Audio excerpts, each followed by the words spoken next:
and thank you for joining us for today's presentation entitled Evolving Views of IT and Business Alignment. American businessman and philanthropist Paul J. Meyer once said, "Productivity is never an accident. It's always the result of a commitment to excellence, intelligent planning, and a focused effort." When it comes to IT and business alignment, the same can also be said. Yet, despite the many decades spent on developing tools and frameworks to reach the holy grail of business and IT alignment, it's arguable that most organizations are not much more aligned today than they were in the past. Therefore, it should come as no surprise that the view on how best to achieve IT and business alignment is evolving. It's no longer adequate to simply think that aligning IT to business strategy will deliver the outcomes business leaders expect. As you'll hear from our featured speaker, Dr. Brian Cameron, a new view is gaining traction, and it starts with aligning IT to business capabilities. For those of you not familiar with Dr. Cameron from our previous webinars, he is the Executive Director of the Center for Enterprise Architecture in the College of Information Sciences and Technology at the Pennsylvania State University. He's also the Program Director for the Masters of Professional Studies in Enterprise Architecture within the College of Information Sciences and Technology. And within that college, Dr. Cameron works with a wide portfolio of companies on a variety of consulting engagements ranging from systems integration projects to enterprise architecture planning and design. Brian, thanks for joining us today and sharing your insights, and I'll turn the presentation over to you. Okay, thank you, Ben. Good morning, everybody. It's a pleasure to be with you today. As Ben mentioned, I'm Brian Cameron. I'm the Executive Director of the Center for Enterprise Architecture at Penn State University. Just take 20 seconds to tell you a little bit about our center. You can go to our URL and take a look at our center members and our research activities. We have a dual mission to our center. We have a research side of the center, and we have a number of different active areas of research which are outlined on our website. And Ben also mentioned that we have the first professional master's program in enterprise architecture, the first in North America, and the only online, it's a fully online professional master's program. It's the only online program in the world, and we've been getting tremendous response from all over the globe. So please feel free to take a look for more information on these and other programs on our website. So as Ben mentioned, today I'm here to talk about evolving or more contemporary views of this notion of IT and business alignment. So let's get started. I like to start with a Dilbert cartoon. I think we all feel like we live in a Dilbert cartoon at times. I know I do quite often. So just take a minute and read through this. We're all trying in our organizations to show how what we do aligns with the strategy of the organization. So, I don't think we go through a day without some type of discussion on how what different parts of the organization do aligns with where the organization's going. However, only recently are we really questioning this whole notion of alignment or direct alignment between our IT operations and our business strategy. So let's delve into this a bit further. So Michael Porter, very famous consultant, author, professor, estimates that in more than 80% of organizations overall, not just corporations, more than 80% of organizations do not successfully execute their business strategy. He goes on to estimate that in a majority of these cases, the reason isn't because the strategy itself is flawed or poorly developed, but because of bad execution. And the failure to execute is, by Gartner and many others, seen as one of the most significant challenges facing all types of organizations in the 21st century.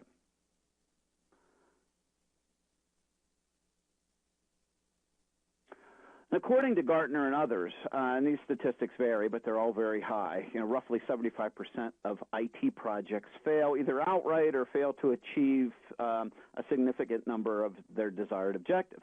So it's not surprising that many people connect some of these dots and cite the lack of business and IT alignment as a major contributing factor with poor strategy execution. I know we've all heard, well, if we could just get IT better aligned with the rest of the business, boy, a lot of our problems would be solved. But is business and IT alignment, A, feasible, and is it really our holy grail? Is it really this thing that we've been striving for and talking about and writing about for decades now, but is this really the holy grail? And so let's delve into this a bit further. So what is alignment? A few weeks ago, I spoke at a conference, and I was talking about value measurement, which is for enterprise architecture, which is another webinar that I've done through True. And I had somebody say, well, we measure or we value our alignment between our IT organization and business. So I stopped and I asked the question, well, how do you measure alignment? And what is alignment? And I just got blank stares because everybody kind of nods their head that yes, alignment's good, but when you really start dissecting it, few people can really articulate what it is, what it means to their organization, and how do you measure it. So, and are there different measures or degrees of alignment? Can you be 20% aligned? Can you be 80% aligned? And are there different types of alignment? So when we start really tearing this apart, you quickly get a lot of confused looks. And our philosophy in the Center for Enterprise Architecture is that enterprise architecture, if it's staffed and positioned appropriately in the organization, which oftentimes, admittedly, it's not, can be a very effective and needed bridge between strategy and execution, and a bridge that's missing or poorly functioning in many organizations today. So our traditional view of enterprise architecture domains typically fall into the four traditional areas that we all are most likely very familiar with: business architecture, data and information architecture, application architecture, and technical or infrastructure architecture. I'm not going to take time to go into these in any detail, but this is the traditional model that most of us are familiar with when we talk about enterprise architecture. And then from here, most of our EA methodologies and frameworks essentially strive to do the same thing. They may have different steps and different ways of going about it, but they strive to help us to understand the current state in these four primary areas, our desired future state in those areas, and then how we're going to get from current to future. And in the middle of this graphic, you see some of the skill sets and competencies that are needed to get us from current state to future state. And that's essentially what all of our EA methodologies and frameworks try to do in one shape or another, and they try to help us get better aligned with business strategy and with where the business is going.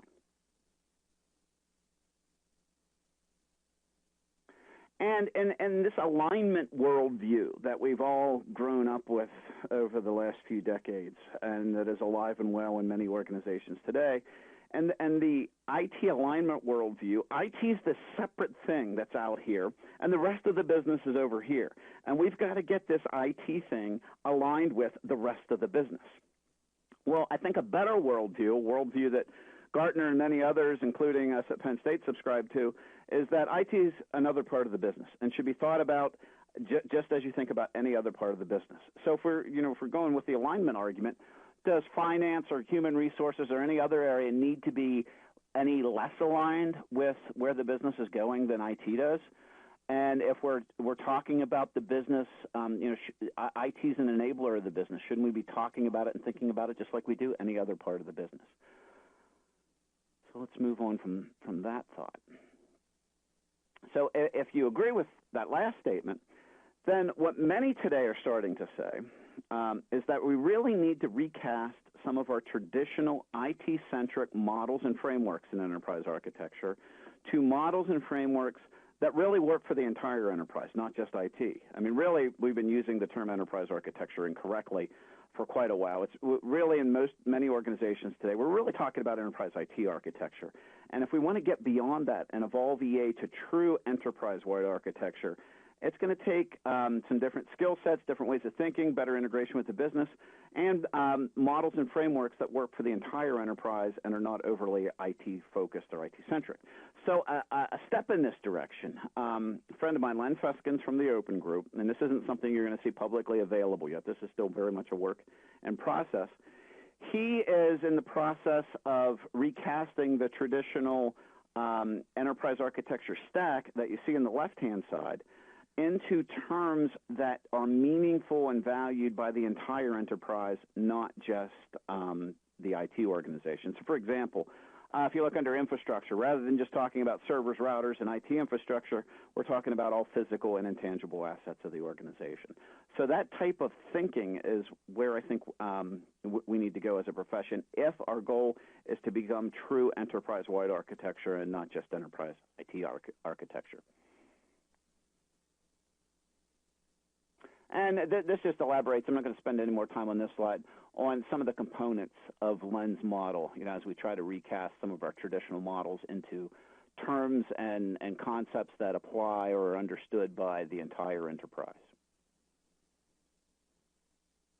Okay, let's talk for a minute about the history of this alignment argument that we've been making for well over 20 years. So I want to start with some of the major seminal documents in the alignment road or in the alignment argument evolution. And this is by no means everything that's out there. So some of you might think, well, why didn't you include this article or that article? There has been thousands, tens of thousands of articles written on alignment, IT business alignment over the last 20, 30 years. So there's no way to capture them all. But these are some of the pieces that are often cited and kind of offer some turning points in our thinking along the way. So let's take a look at what we have here. Most of the alignment literature traces back to the Henderson model in 1993 from Boston University. So this is arguably the IT business alignment model that most people cite and where most people credit for really the beginning of the thinking around this whole notion of IT business alignment. And you can argue there were others before this, but this is usually the body of work that is most often cited.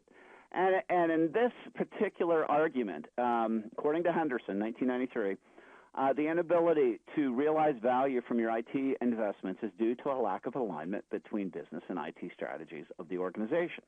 And this is the mindset that we've all been indoctrinated with and have brought, and in most cases have never questioned throughout the last few decades. Then we fast forward a little bit to 2003. Nicholas Carr, IT Doesn't Matter. For those of you that were working in the field around this time, for me, this is one of those papers that when it came out, you remembered where you were when it came out because it was quite controversial and still is today. It's been updated and retracted in some pieces.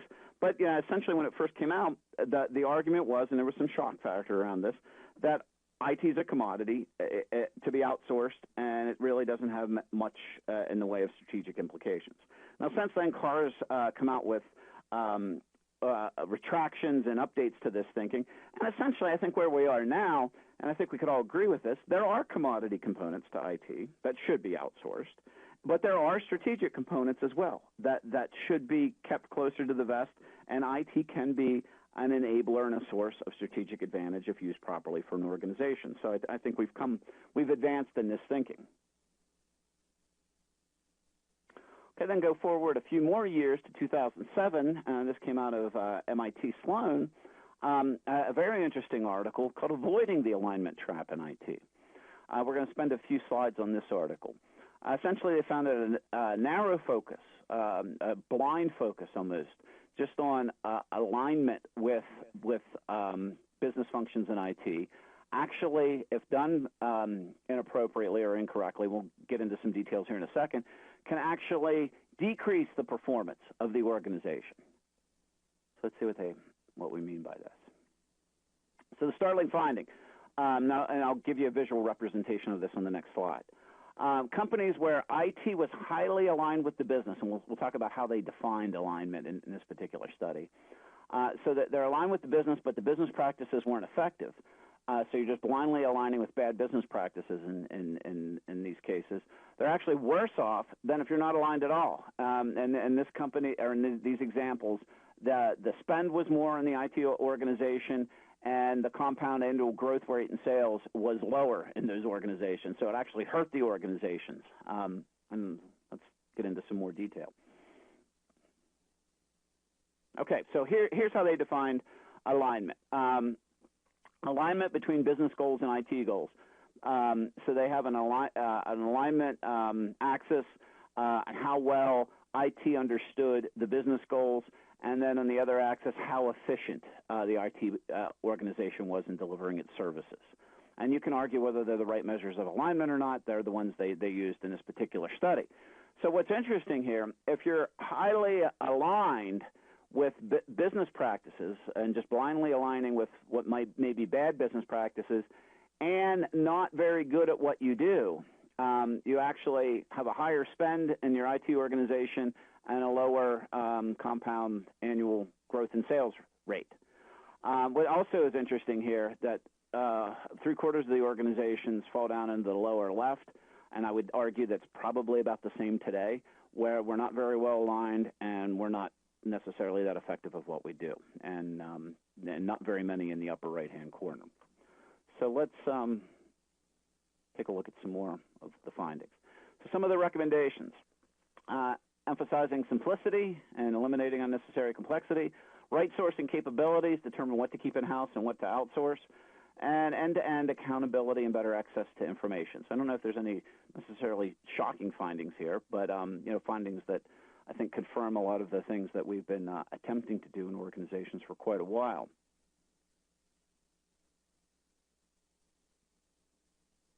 So another point that they brought out, efficiency isn't the same as alignment. Plenty of non-technical aspects to any organization that can be very inefficient. I'm sure we've seen much inefficiencies in many of our organizations. And you wouldn't want to just blindly align to these bad or inefficient practices. Because we're human, IT can make, everybody makes mistakes. And you can address by, restaffing, training, et cetera. But none of these are really business alignment. And let's carry this thought forward. One thing they point out, is there any conflict with the traditional Henderson model? The Henderson model looks at two types of integration, functional integration and strategy integration. The MIT people, though, didn't touch strategy. They're just looking at functional integration. So there's really not a conflict here, because the Henderson people or the Henderson disciples would argue, well, the strategies weren't aligned either, so it's no wonder that that these findings came out that poor alignment could be a detractor in organizations. So there was no explanation or exploration, I should say, of strategy in the MIT study. They just solely looked at functional alignment. So according to the Henderson model, the strategic alignment model, business and IT may be functionally integrated or aligned, but if the components of the strategy are not aligned, then IT is not going to bring about the intended results. So I think that argument can be used to justify some of the findings of the MIT study. However, does alignment really lie with strategy? So is our goal as IT professionals to align our IT operations and infrastructure directly with business strategy? There is hopefully a business strategy or some type of strategy in your organization that helps you decide between different courses of action and helps translate into a plan for the organization. So if your strategy is clear enough, it should help you to decide between competing projects. Given different options, we've got to go with a particular option because it better supports our strategy to become a leader in XYZ or what have you. So hopefully you have that. Interestingly enough, though, if you look at further literature on strategy, less than 5% of the employees in any given organization even understand what the strategy is. So less than 5% of people in a typical organization understand what the strategy is.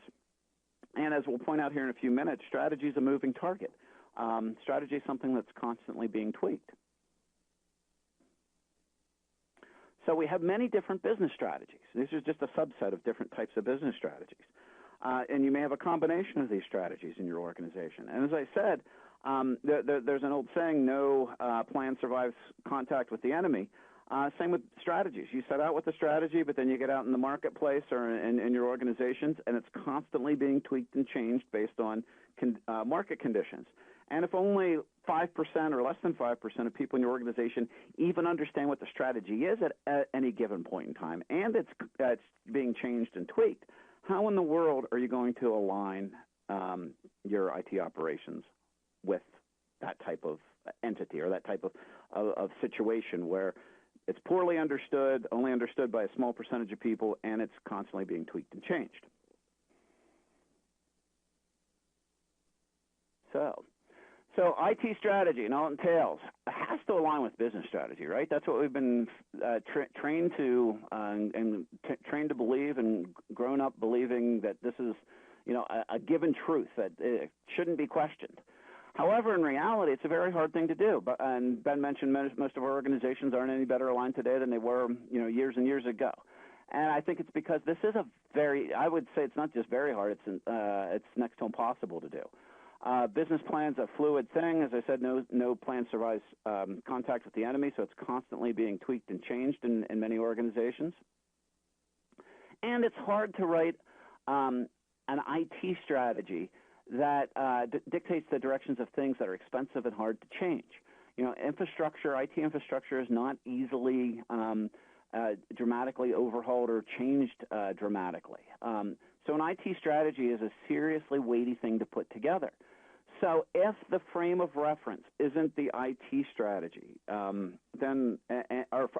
the frame of reference for the IT strategy is not the business strategy, then what is it? So let's fast forward in our discussion of literature. Now we start getting into more contemporary thinking around 2010. Article came out from Gartner. Stop talking about IT business alignment and start talking about business performance. So some of the key findings. Focusing on IT alignment distracts the IT organization from the real work of understanding and promoting the goals and objectives that matter to the rest of the enterprise. Using language that focuses on IT alignment with the business or IT and the business is damaging because such language implies that IT stands apart from the business rather than being an integral part of the business. So IT's conversations throughout the enterprise must reflect a focus on business outcomes and business performance. So some of the recommendations from this article, where IT alignment with the business is cited as a goal for the IT organization, replace it with the enterprise goals. IT should be trying to strive for what the organization is striving to do. Stop thinking about the business as something which you need to align to and start thinking about it as something that IT is a part of. I like this last one, head of sales rule. If the head of sales wouldn't say it about the sales function, don't say it about IT. I think there's a lot of wisdom in that statement. So, not to be outdone by Gartner around the same time, Forrester published a similar article called Beyond IT, or Beyond Alignment, BT Strategic Planning. BT, if you're not familiar with the Forrester research, it stands for Business Technology. Forrester has been trying for the last couple of years to recast IT into BT, and I don't think they've been very successful, that the acronym really hasn't picked up. They still use it, though. So BT is Business Technology. Key findings. I'll just go over these quickly. IT doesn't understand the business strategy. I would argue not just IT. Most of the business doesn't really understand the intricacies of the strategy. IT strategy design is isolated from business strategy design. CIOs don't measure IT effectiveness with business results. So some of their recommendations. Demonstrate business savvy all year round. I've had just had a CIO not long ago tell me in a meeting he shouldn't be able to tell his IT people from his business people. If somebody from accounting's talking about what they do and their issues, the business people should be right, or the IT people should be right there with them. Recruit strategic business thinkers to IT. Especially in EA, you got to have people that understand the business and can be good bridges to the business. Emphasize flexibility, spit that word out, relentlessly. And moving on from here, I'm going to throw this slide up again because I think it's a good visual representation of the problem, that IT's out here and needs to be aligned with the rest of the business, this traditional IT alignment worldview that I'll add to this that really positions us as a cost to be managed. If you're seen as this thing that's out here separate from the rest of the business, I'm not going to guarantee, but I'm going to bet in your organization you're viewed as a cost to be managed versus a better worldview where we're another part of the business. We can be a tremendous enabler of strategic advantage, and we're thought of as an area to be invested in, not as a cost to be managed.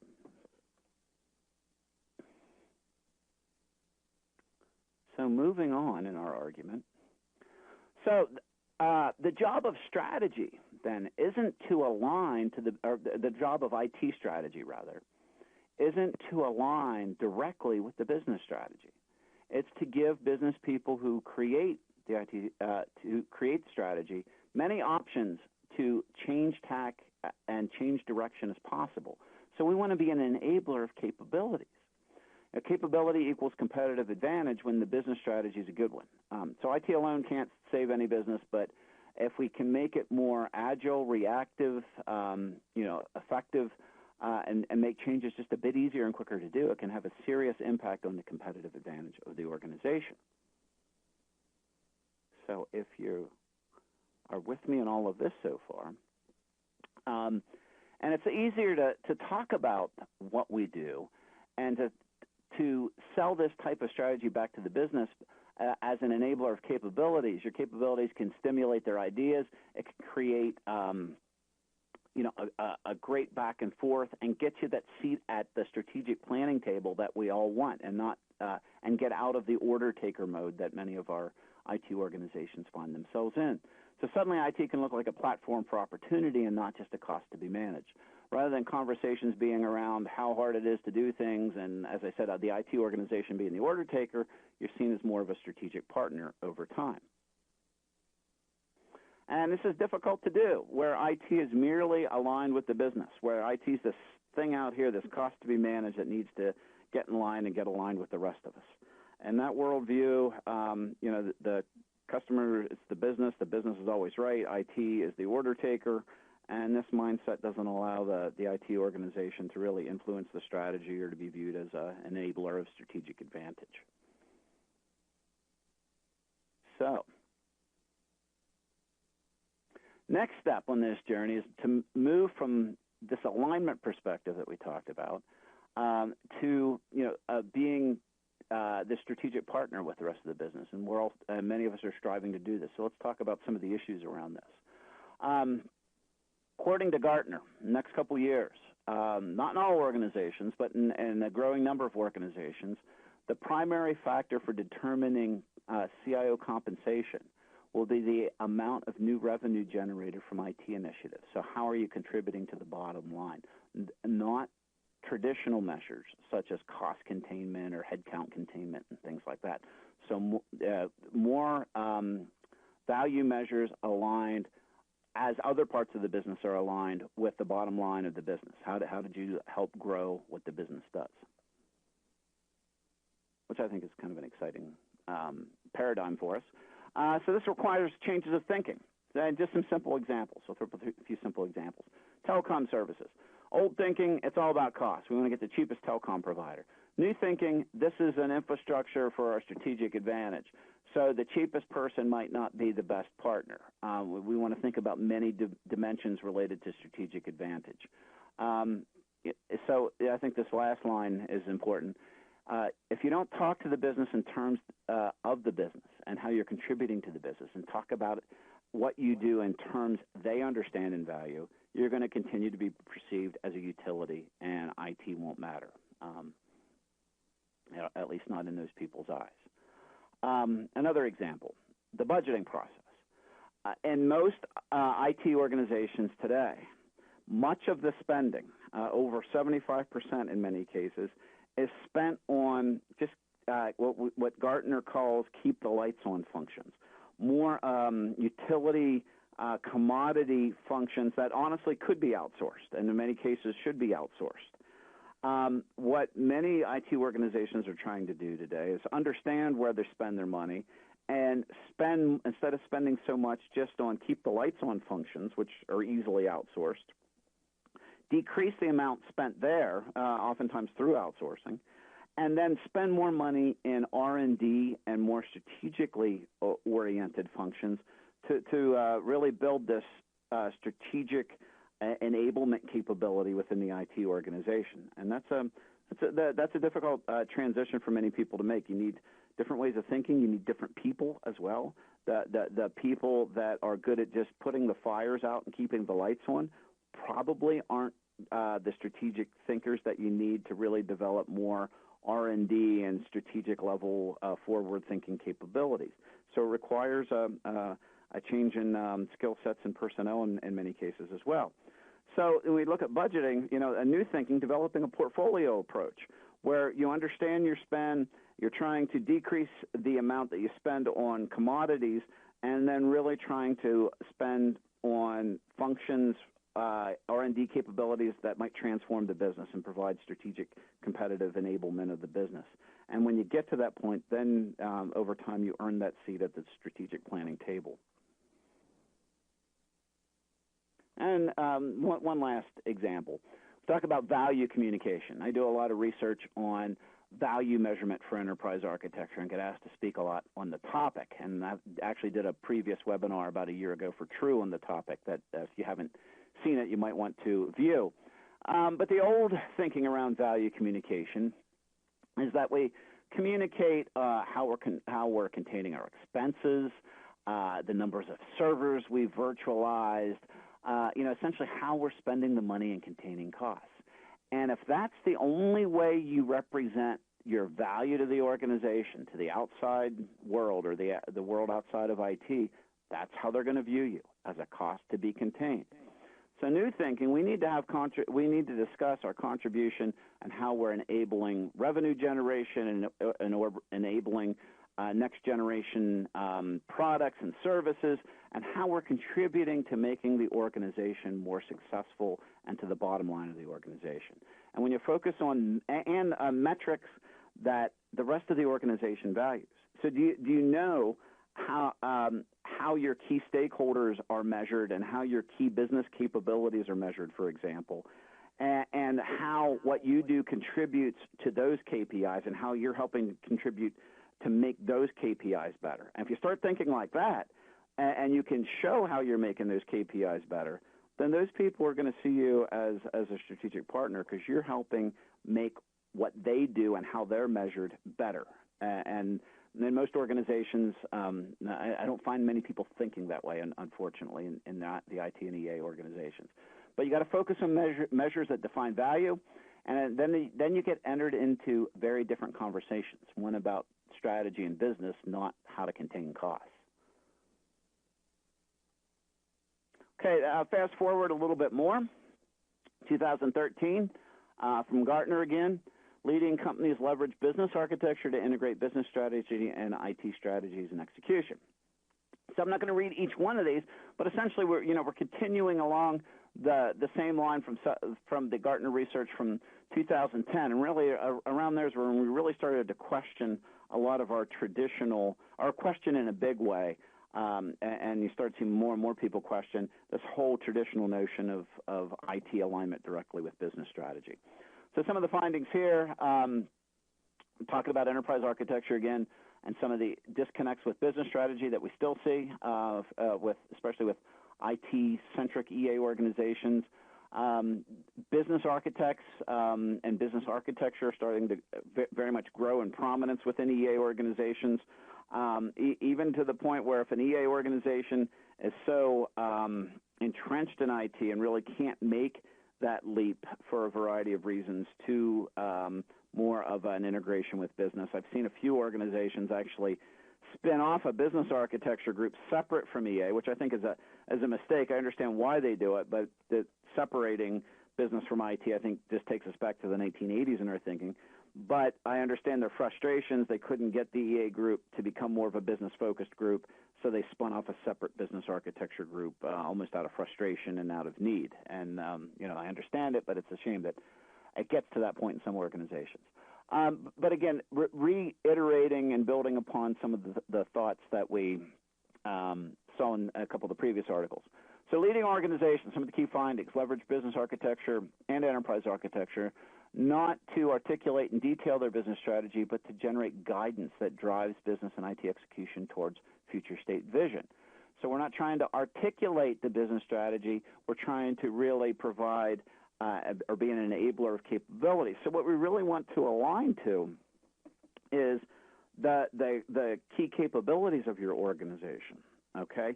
And the owners of those capabilities then should be or better be very in tune with the strategy and the changes of the strategy of the organization. So they might need to spin up new capabilities, decommission capabilities that are no longer needed, or modify existing capabilities. And if you're aligned and have a good working relationship and good communication channels and a good back and forth with the owners of the key business capabilities of your organization, then you're going to be seen as more of a strategic partner, and you're going to be in better, for lack of a better word, better alignment with where the organization's going. So this direct alignment with business strategy just really isn't feasible for all the reasons we pointed out and others. But an alignment and a relationship with the owners of the key business capabilities does make sense, does work, and is really that interim step in this whole alignment equation that makes sense for IT and EA to really focus on. So let's just move on here in this argument a bit. This is from the Enterprise Architecture Strategy book by Janie Ross and Peter Weil. And again, it illustrates the concept of enterprise architecture as this needed and often missing bridge between strategy and execution. Either it's missing in an organization or it's not functioning very well, if at all, because it might be too IT-centric and not working well with strategic planning. In some organizations, according to Gartner and others, they've got a handful of clients that are actually contemplating moving EA under strategic planning to make this bridge work better.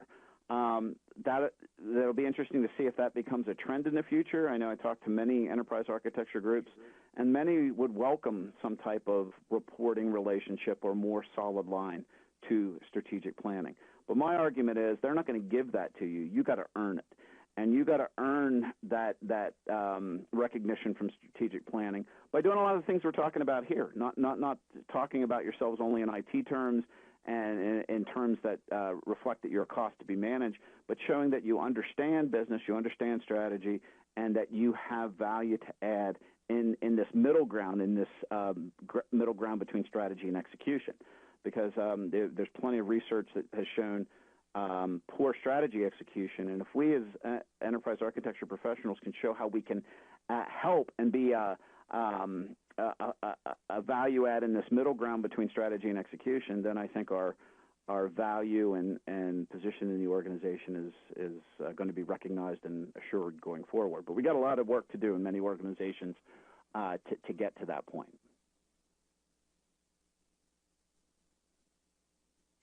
So the type of thinking that we've outlined here goes beyond traditional alignment exercises that we've all grown up on over the last 20-plus years. I think this last quote is very appropriate.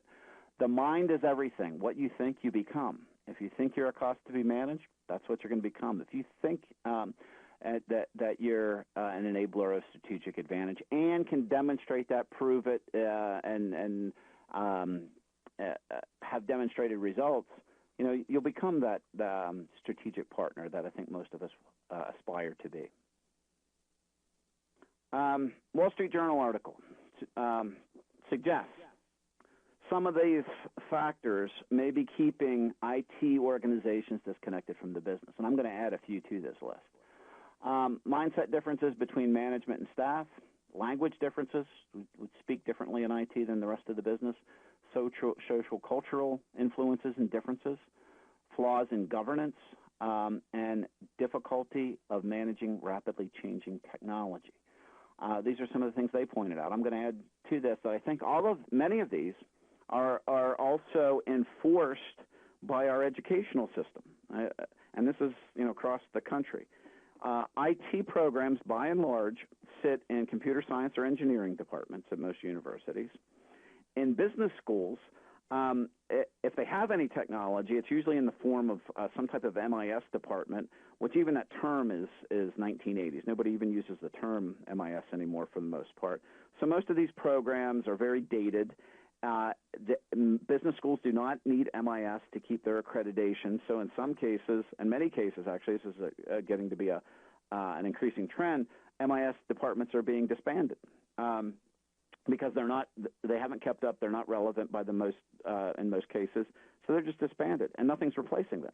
So technology understanding and education in many business schools is actually decreasing. I believe EA could be that next generation or that missing piece that's needed in business schools today. But without that, the business people all take accounting classes, finance classes, operations classes, et cetera, so they all understand what the other parts of the business do. But they don't take any IT courses or not many of any substance. So they don't really understand what these IT guys do.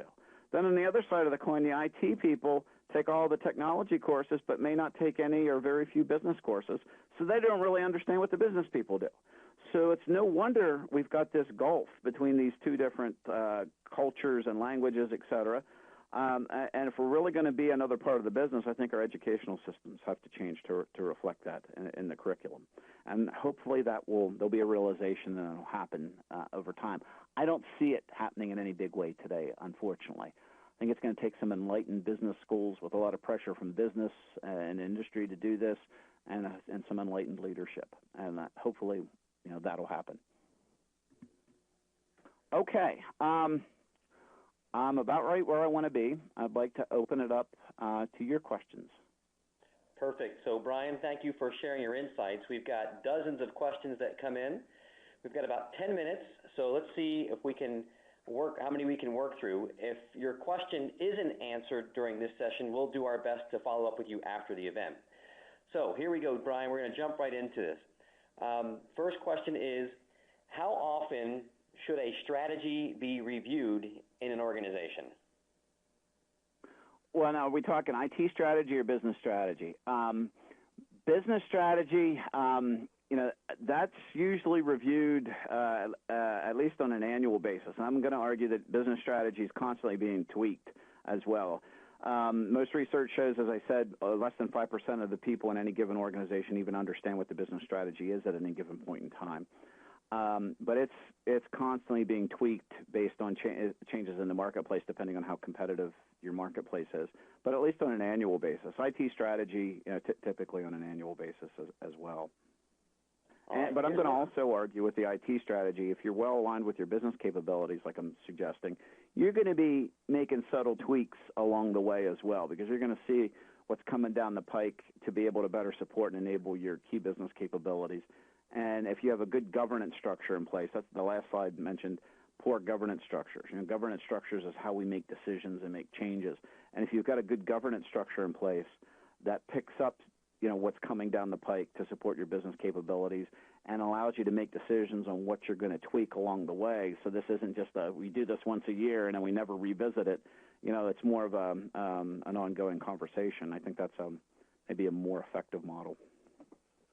All right, here's another one for you, Brian. It's the typical chicken or egg question. It states, which approach is more efficient and strategically viable, adapting your business practices to your IT architecture or adapting your IT architecture to your business requirements? Okay. All right. And this is somebody that's probably implemented ERP systems. And as somebody that came from that world, I think it's, I'm going to give you the consultant's answer that, it depends or a little bit of both. With large complex systems like ERP systems, having done that work, you definitely want to, as much as possible. We've all seen many failures from doing over-customization. You want to adapt your business processes. Your non-critical, here's the delineation. Most of what we do in an average organization is not as special sauce as we think it is. Most of our business processes can be re-engineered around how the ERP or whatever software does that particular business process, and should conform to the package. Because most accounting processes and other things that we do in our organization, they're pretty much commodity processes that can be we can adapt to the way the software does it. The more strategically oriented, the things that really make you different in the marketplace, those are the things where you might want to, where you don't want to change those strategic advantage, those R&D, those innovation functions and capabilities. And that's where I would modify around how you do what you do well. So whatever it is that makes you unique and provides you with competitive advantage. Now, this is where you're going to get into the argument, because every accountant's going to say, or I'm just picking on accountants, oh, well, the way we do, X, Y, and Z, that's a source of strategic advantage. So that's got to be something we customize and, we map around the way we do things. Three-quarters of that stuff is BS. Three-quarters, I'm going to say it's more than that, 90% of it. You've got to have some real strategic thinkers that are going to say, no, that's a commodity process. We're going to do that the way the software does it. However, the things we do in R&D, the things we do in innovation, those things are the things that are going to set us up for the future. That we're going to modify how we do things around those functions, because that's our future. So you need, good strategic thinkers that can separate the commodity stuff from the stuff that 5 or 10% that really is strategic in nature. Here's another good one for you, Brian. So from your experience, are you starting to see a change with respect to where EA sits in the organization? Does it sit more within IT, or is it being leveraged directly in the business? I'm seeing a change, but a slow change. Honestly, not as quickly as I would like to see it. And it varies a lot by organization. I think there's a growing awareness that if EA is going to make an impact on the enterprise, it's got to be true enterprise-wide architecture, not just enterprise IT architecture. You're seeing successful EA groups that are successful make a better integration with the business and develop capabilities and staff up with people that understand the business and can be that bridge and integrate with the business. I'm hearing more EA organizations than ever before at least talking about some type of integration with strategic planning or reporting relationship outside of IT and this too varies a lot. Either strategic planning or the COO or the Chief Transformation Officer, if they have that, or Chief Innovation Officer. It really varies. But I think the idea of reporting outside of IT is something that's being talked about a lot more, especially in the last couple of years. I haven't seen that many actually do it yet. I think that's coming in the next couple of years. But I honestly think if we're really going to advance and evolve as a profession, that's got to happen. I just don't have a crystal ball to tell you how quickly or to what scale it's going to happen. But so far, it's been a slow evolution in many organizations. But I am, especially in the last couple of years, I'm hearing more and more think and talk along the lines of reporting and functioning outside of just IT. So we're going to switch gears here for a second, Brian. Earlier in the presentation, you made the statement, don't say it about IT if the sales director wouldn't say it about the sales organization. Can you give us an example of what you mean by that? Yeah, and that's actually not mine. That came from Gartner. I just concurred with it. I think what we're saying here, they use sales. I think you could say this about any part of the organization. If the director of sales, he's talking about, when you talk about sales, you're talking about impact on the business and how they're contributing to the bottom line. So they're always talking about how they're contributing revenue and et cetera. And I think the point is that's how you need to be talking about what you do in IT. So if the director of sales, he's not going to talk about how many servers he virtualized. Well, he can't virtualize them if he wanted to, but he's not talking about how he's managing costs. If you've all worked with your salespeople, they're a different animal. I used to work closely when I was a CIO with salespeople, and it's a different breed to be a good salesperson. And I respect what they do. I don't know that I could do it, but they're never talking about how they're managing costs. I've never run into a salesperson yet that is overly concerned with costs. They're concerned with how do I spend money to make money, and how are we generating revenue and contributing to the bottom line of the organization, so I can get my big bonus. But that kind of thinking, I think, is what Gartner and others are saying we need to adopt. So how are we contributing to the bottom line of the business? How are we helping to grow the business? And then in turn, not just positioning ourselves as a cost function, positioning ourselves as a source of investment. I think most people wouldn't argue that we need to invest in sales in order for our organization to survive and grow. But when most people also have that philosophy towards IT, we need to invest strategically in IT in order to make our organization successful and grow. So I think that's what we're trying to iterate with that or reinforce with that statement. Thanks, Brian. I think we have time for maybe two, maybe three more questions. So the next one is, do you know of any good sources for value realization techniques that tie it out to business KPIs? Yeah, actually, I'll be a little self-promoting here. The webinar that I gave about a year ago through True, maybe Ben can send out the URL. I know it's online.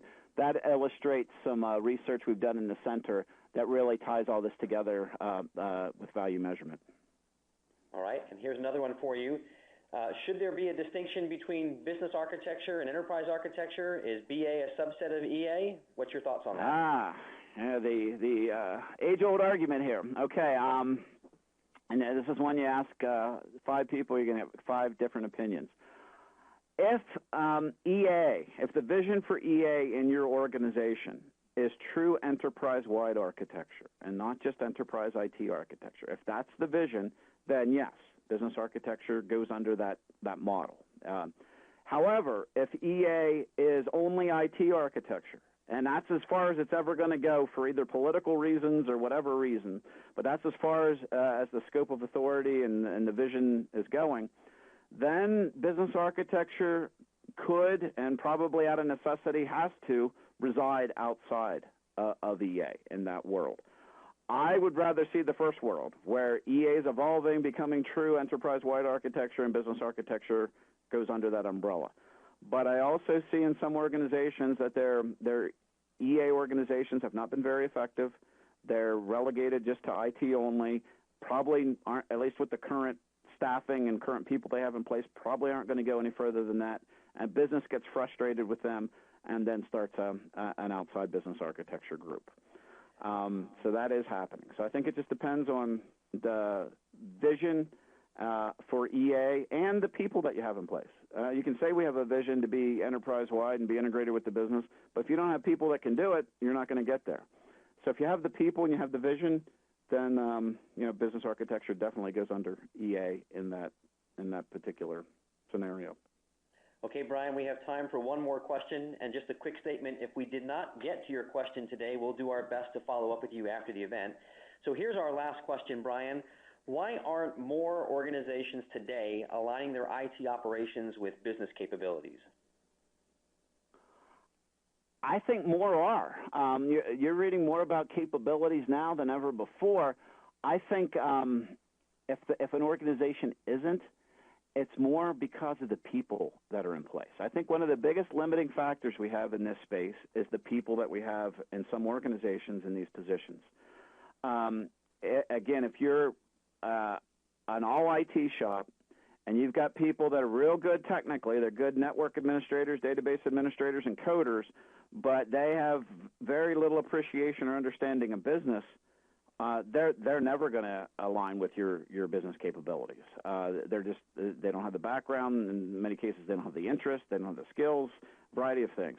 So if you don't have the right people and the right skill sets, you're not going to get there. And I see that as the biggest limiting factor in many organizations today. Great job, Brian. Now, before we conclude our webinar, I'd like to once again thank you for being with us today. We certainly appreciate your time, the effort, the thoughtful consideration you put into today's presentation.